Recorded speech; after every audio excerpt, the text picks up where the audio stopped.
Je te propose ici une illustration du concept de mole. Comme tu te rappelles, la notion de mole est très importante puisqu'elle permet d'établir un lien direct entre la masse d'une substance et le nombre de molécules qui la constituent. C'est évidemment précieux pour la maîtrise des réactions chimiques. Ça permet de quantifier convenablement les réactifs d'une réaction donnée. Alors, je vais d'abord te rappeler la notion de mole. Je prends pour ça ici la molécule d'eau, qui te rappelle en fait tout simplement que toute substance est constituée d'atomes et que les atomes eux-mêmes sont constitués de noyaux, eux-mêmes constitués de nucléons. On a les nuages électroniques aussi, bien sûr, mais rappelle-toi, les électrons sont de masse tout à fait négligeable, typiquement 4000 fois plus faible que les masses des noyaux. Et donc voilà, ça veut dire que la masse d'une substance est en fait déterminée par le nombre de nucléons qu'elle constitue. Alors voilà, on va considérer ici la masse d'un seul nucléon, c'est ce que j'appelle Mu. Et pour savoir ce que pèse un nucléon, quelle masse a un nucléon, eh bien, il suffit de considérer le nombre d'Avogadro plutôt que de donner cette masse ici en grammes. Je vais tout simplement dire qu'il me faut un nombre d'Avogadro, c'est-à-dire 6,02 10 exposant 23 nucléons pour faire 1 gramme. C'est-à-dire que Na fois Mu, c'est 1 gramme. Et ceci, c'est véritablement la définition de la mole. Une mole de nucléons, c'est-à-dire un nombre d'Avogadro de nucléons, c'est 1 gramme. C'est bien comme ça qu'il faut le retenir. La mole, c'est un nombre d'Avogadro de particules, et ce nombre d'Avogadro, c'est le nombre de nucléons qu'il faut pour faire 1 gramme. Essaye de bien retenir ça, c'est important pour bien pouvoir exploiter le concept de mole. Alors justement, je vais continuer à voir ça ici avec la molécule d'eau. Tu vas voir comment mettre en œuvre cette définition de la mole. Pour la masse d'une molécule d'eau, les choses sont simples. On sait que la molécule d'eau est constituée de nucléons. Donc elle a une masse qui sera tout simplement un nombre entier de masses de nucléons. Et le nombre ici, c'est tout simplement le nombre de nucléons qu'elle possède. On en a 16 pour l'oxygène et 2 ici pour les 2 hydrogènes, ça fait 18. On sait que Nu c'est 18 et donc on sait que la masse de la molécule d'eau c'est 18 fois la masse du nucléon. Alors on sait aussi quelle sera la masse d'une mole d'eau. Puisque une mole a pour définition un nombre d'Avogadro de particules, une mole d'eau va tout simplement avoir la masse de Na molécules d'eau. Et donc, la molécule d'eau ici, je vais l'écrire, la masse de la molécule d'eau, je vais l'écrire comme Nu, le nombre de nucléons, fois la masse du nucléon. Et je vois ici Na fois Nu que je peux intervertir. Donc mathématiquement, ici je mets tout simplement Nu devant le Na, de manière à avoir ici une mole de masse de nucléons. Une mole de nucléons, ça pèse 1 gramme. Je peux remplacer ceci par 1 gramme. C'est ce qui est indiqué ici. Et donc c'est ce que je vais faire. J'ai ici 1 gramme. Et je vois qu'une mole d'eau, un nombre d'Avogadro de molécules d'eau, pèse tout simplement Nu, c'est-à-dire 18 en l'occurrence ici, grammes fois 1 gramme. Le 1, bien sûr, il n'est pas nécessaire, je peux l'enlever.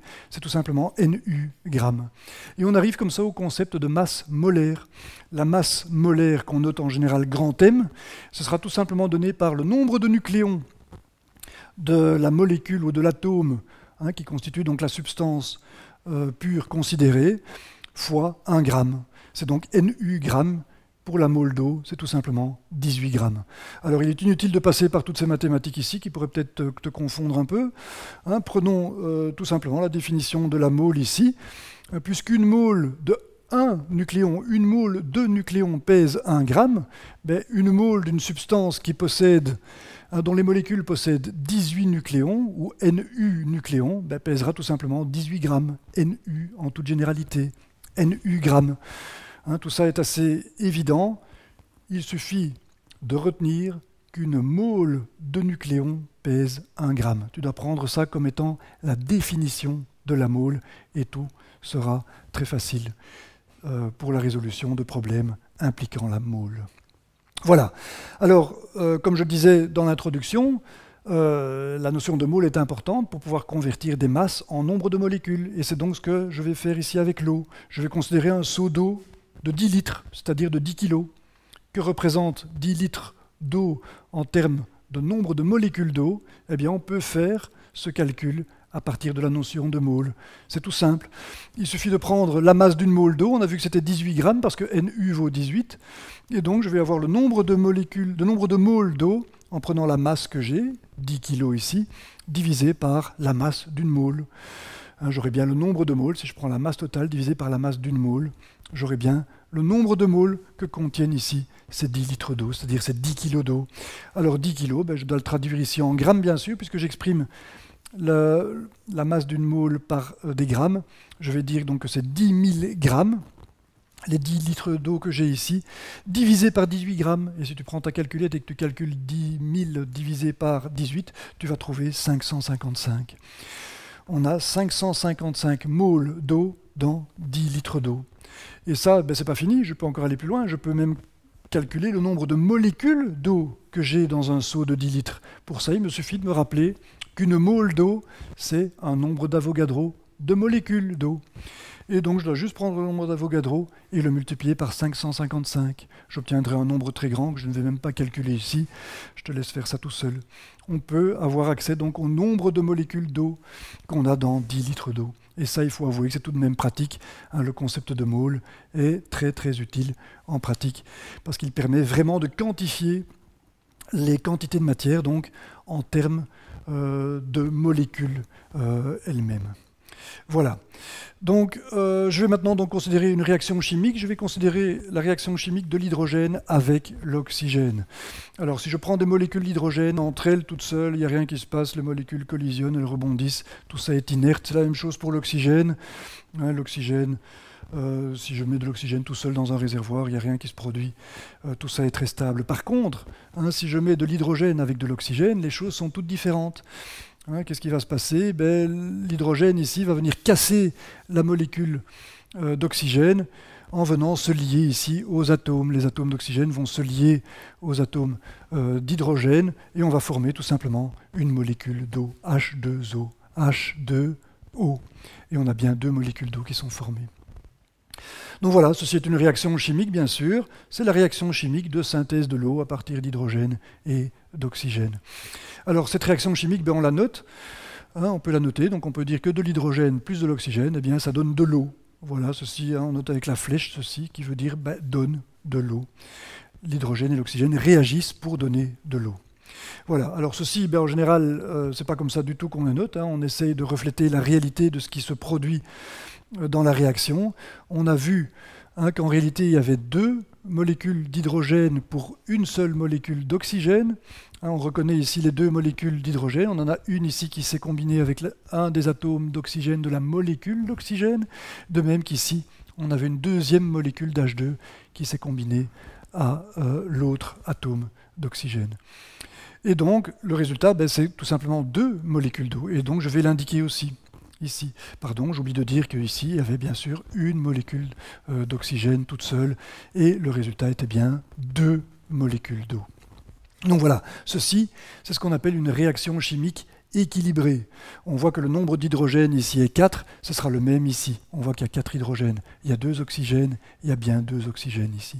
On a bien respecté le nombre d'atomes qu'on avait avant et après la réaction. Donc c'est une réaction équilibrée. Il est important d'équilibrer les réactions. Tu verras d'ailleurs pourquoi par la suite. Alors voilà, je vais considérer donc maintenant cette réaction en considérant précisément ses aspects énergétiques. On peut montrer que cette réaction est très énergétique. En fait, ces deux molécules d'eau sont générées et au moment où elles sont générées, elles sont lancées dans l'espace à une vitesse vertigineuse. Alors pourquoi? C'est un petit peu difficile à expliquer. Hein, tout se passe un petit peu comme si dans la molécule d'oxygène, on avait les deux atomes d'oxygène qui sont liés par un ressort qui est comprimé. Et cette compression est maintenue ici par un crochet. Donc tu dois imaginer qu'il y a beaucoup d'énergie là qui est emmagasinée dans ce ressort et que la molécule d'hydrogène, quand elle arrive ici, bien, elle vient briser ce crochet. Et quand elle brise ce crochet, ben, la force du ressort ici s'exprime et les deux atomes d'oxygène sont tout simplement écartés à très grande vitesse. Voilà, avec bien sûr les atomes d'hydrogène qui sont attachés. Donc voilà, c'est comme ça que ça se passe. Quand on fait cette réaction chimique confinée, donc par exemple dans un réacteur de fusée, hein, ce que je vais décrire Ce sera d'application pour les réacteurs de fusée. Donc on a un confinement ici, quelque part les molécules ne peuvent pas aller n'importe où, ne peuvent aller que dans une direction. Et donc ici la molécule qui monte, elle va taper ici au fond du réacteur et elle va donc transmettre une force ici au réacteur. Il y a toute la fusée qui porte donc ce réacteur. Voilà, elle a rebondi, elle a donné une force ici qui va donc faire s'élever la fusée. Ça, c'est donc bien le principe qui est utilisé dans les fusées, dont les moteurs sont des moteurs à hydrogène. On brûle de l'hydrogène, c'est la réaction que je viens de vous montrer. On brûle l'hydrogène avec de l'oxygène ici, qui donne donc de l'eau. Les molécules d'eau ici sont éjectées à très très grande vitesse. Et pour être toutes éjectées ici, il y en a certaines qui ont dû taper ici, puisqu'elles sont envoyées dans toutes les directions au départ. Elles ont tapé ici, dans le fond de ce réacteur, qui va donc pousser la fusée, qui va donc permettre à la fusée, à partir de cette éjection de l'eau ici, qui va permettre à la fusée de s'élever. Voilà, c'est bien le principe ici qui est à l'œuvre. Donc une fusée s'en va grâce à de l'hydrogène et de l'oxygène qui sont amenés dans un grand réservoir ici. L'hydrogène se trouve en bas, l'oxygène se trouve en haut. Et c'est donc ça que je vais discuter ici. On va voir en fait ce que les ingénieurs ont dû concevoir ici comme réservoir, quelle quantité d'oxygène et d'hydrogène ils doivent prendre pour faire décoller cette fusée. Alors volontairement ici, je vais le faire d'abord sans trop d'attention. Je vais considérer que l'ingénieur ici considère qu'il faut de l'hydrogène et de l'oxygène sans se casser la tête, et il va prendre ici 2 réservoirs qui contiennent le même nombre de molécules d'hydrogène et d'oxygène. Ce que je représente ici par 8 molécules d'hydrogène d'un côté, 8 molécules d'oxygène de l'autre. Pour mon schéma, je ne peux pas forcément mettre le nombre de molécules réelles, ce serait tout à fait impossible.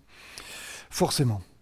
Donc voilà, j'ai mon réservoir ici. On sait que cet hydrogène ici va être combiné à l'oxygène selon la réaction chimique qu'on a étudiée il y a quelques secondes, que je vais reprendre ici. Donc l'hydrogène va venir se fixer ici sur les oxygènes selon la réaction qui est décrite ici. C'est-à-dire que j'ai 2 molécules d'hydrogène pour 1 molécule d'oxygène qui vont me donner 2 molécules d'eau.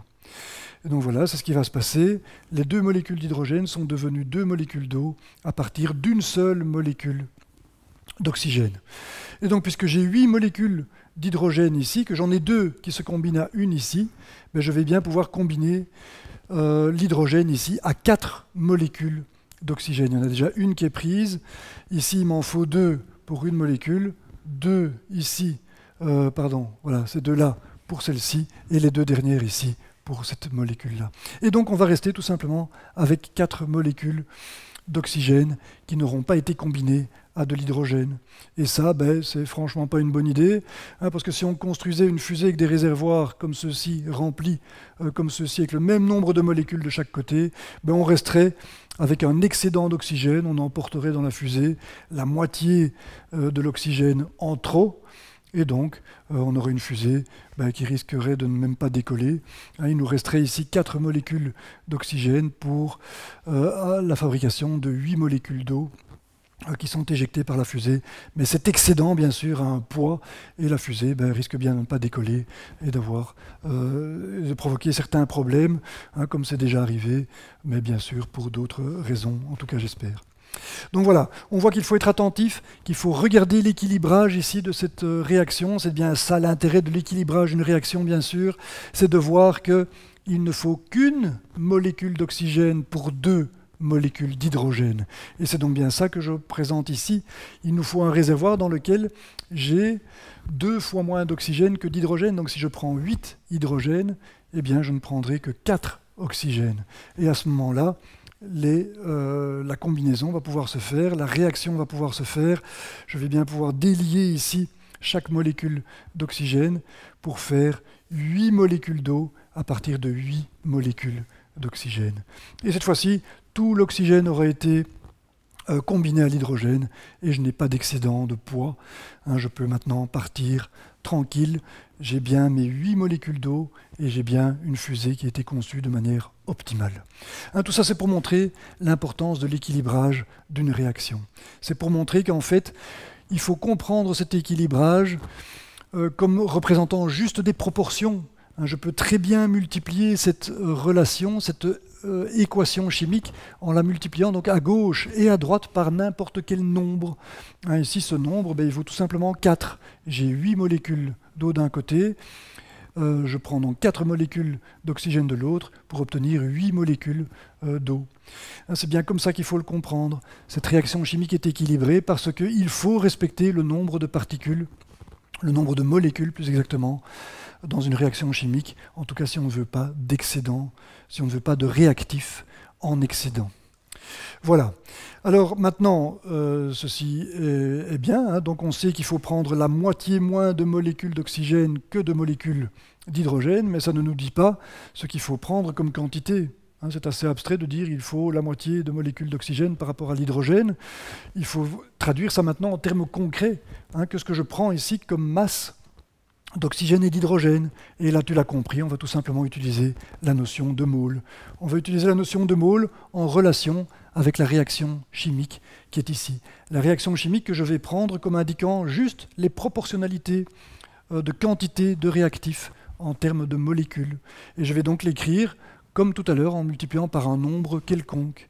Mais ce nombre, je ne vais pas le considérer quelconque, puisque je vais considérer la notion de mole. Je vais tout simplement dire que ce n ici, c'est un nombre d'Avogadro. De manière à voir ceci comme indiquant en fait un nombre de moles. Si n ici, c'est le nombre d'Avogadro, Na va apparaître ici partout. Et voilà qui est fait. Et je vois donc que cette réaction qui indique que 2 molécules d'hydrogène se combinent à une molécule d'oxygène pour donner 2 molécules d'eau peut tout simplement s'interpréter comme étant que 2 moles d'hydrogène se combinent à 1 mole d'oxygène pour donner 2 moles d'eau. Et c'est bien ça l'intérêt de la mole. La mole permet d'exprimer les quantités de matière à partir de l'écriture d'une réaction chimique équilibrée, et en même temps, la notion de mole va nous permettre de quantifier la matière en termes de masse. Et c'est donc ça que je vais faire maintenant. Je vais d'abord traduire ceci en pratique, donc 1 mole d'oxygène, voilà, pour 2 moles d'eau. Alors on va commencer par 2 moles d'H2, pardon. Alors la mole d'H2, c'est très simple, H2 c'est tout simplement 2 grammes, c'est la masse molaire d'une molécule d'hydrogène, et donc 2 moles vont peser tout simplement 4 grammes, 2 fois 2 grammes. Pour l'oxygène, l'oxygène c'est 2 fois 16, c'est 32 grammes pour une masse molaire d'oxygène, et donc 1 mole d'oxygène pèse tout simplement 32 grammes. Et donc, ceci m'indique donc la quantité de matière qu'il faut. Alors là, je traite de moles, ça va juste me donner une proportionnalité. Je vois que 1 mole d'oxygène pèse 32 grammes, 2 moles d'hydrogène pèsent 4 grammes, et ça me montre donc que j'ai besoin de 8 fois plus d'oxygène que d'hydrogène en termes de masse. Et ça, c'est assez contre-intuitif. On voit qu'au départ, il faut 2 fois moins de moles d'oxygène que de moles d'hydrogène, mais en termes de masse, c'est le contraire. Et ça, c'est dû au fait que l'oxygène pèse bien lourd par rapport à l'hydrogène. C'est 32 grammes pour la masse molaire, alors que c'est 4 grammes pour la masse molaire de l'hydrogène. Et donc, on a un rapport de poids qui est de 8, alors que le rapport de moles, c'est 1,5. Donc, je répète, ceci est contre-intuitif. Il faut vraiment passer par la relation, l'écriture de l'équation chimique équilibrée, et ensuite par la notion de mole, traduire la notion de mole en termes de masse pour voir apparaître le rapport des masses, ici des réactifs, donc d'oxygène sur l'hydrogène. On voit qu'en termes de masse, il faut 8 fois plus d'oxygène que d'hydrogène. Voilà. Et c'est donc ce qu'on fait en pratique. En pratique, bien sûr, on prend plus que 2 moles. On peut montrer qu'il faut à peu près multiplier ces nombres ici par 10 exposant 7, c'est-à-dire par 10 millions. Il faut 10 millions de moles pour faire décoller une fusée, c'est juste un ordre de grandeur. Voilà, donc je vais multiplier ça par 2 10 exposant 7, j'aurai donc 2 10 exposant 7 moles pour 4 fois 2 10 exposant 7 grammes, forcément, et 32 10 exposant 7 grammes d'oxygène. C'est ce que je fais ici. Alors 4 fois 10 exposant 7, c'est 40 millions de grammes, c'est-à-dire 40 000 kilos, c'est-à-dire 40 tonnes. Et ici, 320 tonnes. C'est l'ordre de grandeur des masses d'hydrogène et d'oxygène qu'il faut emporter dans une fusée pour la faire décoller. Alors on pourrait se demander ce qu'il en est de la masse d'eau qui est produite ici en bas des réacteurs. Les réacteurs produisent de l'eau, rejettent cette eau vers le bas pour faire décoller la fusée. Quelle est la masse d'eau produite? Eh bien, on va regarder ça tranquillement ici, à partir de la molécule d'eau. On peut voir quelle est la masse molaire de l'eau, on l'avait vu en introduction, on sait que c'est 18 grammes. Et donc, les 2 moles d'eau qui sont indiqués ici, ou ici plutôt, les 2 moles d'eau, mais je répète qu'on peut interpréter ceci directement en termes de moles, je n'ai pas besoin de multiplier par Na, c'est ça l'avantage de l'écriture équilibrée de la réaction chimique, je l'ai déjà dit. Et donc voilà, les 2 moles d'H2O vont peser 2 fois 18 grammes, puisqu'une mole pèse 18 grammes. Et donc on a 36 grammes. Et donc maintenant, si je multiplie ça, je vais d'abord faire le bilan de masse ici. Donc ces 2 moles d'eau proviennent de 2 moles d'hydrogène et d'1 mole d'oxygène. 2 moles d'hydrogène, ça pèse 4 grammes, on l'a vu tout à l'heure, et 1 mole d'oxygène, ça pèse 32 grammes. Et on retrouve bien 36 ici, qui vaut 4 plus 32. On voit que la réaction chimique équilibrée permet de respecter le nombre d'éléments, le nombre d'atomes qu'on a de part et d'autre. On a 2 oxygènes, 4 hydrogènes, 4 hydrogènes, mais en plus permet de respecter la conservation de la masse. La masse étant conservée, puisque la masse est faite de nucléons, les nucléons sont conservés. Et donc on voit ça ici. On voit bien que la masse d'hydrogène et d'oxygène devient tout simplement la masse d'eau éjectée par les réacteurs. Et tout ceci est multiplié par 10 exposant 7, bien sûr. C'est 360 tonnes d'eau qui sont rejetées par les réacteurs pour faire décoller cette fusée, comme c'est indiqué ici et comme on le voit ici. Voilà, c'est ici que se termine cette illustration de la mole. J'espère que tu es convaincu de son utilité. On a vu qu'elle permet de quantifier les réactifs chimiques. Cet exemple-ci est particulièrement remarquable, puisqu'il faut précisément maîtriser le nombre la quantité de réactifs qu'on a pour ne pas avoir d'excédent et pour ne pas partir avec une fusée trop lourde. Voilà, merci pour ton attention.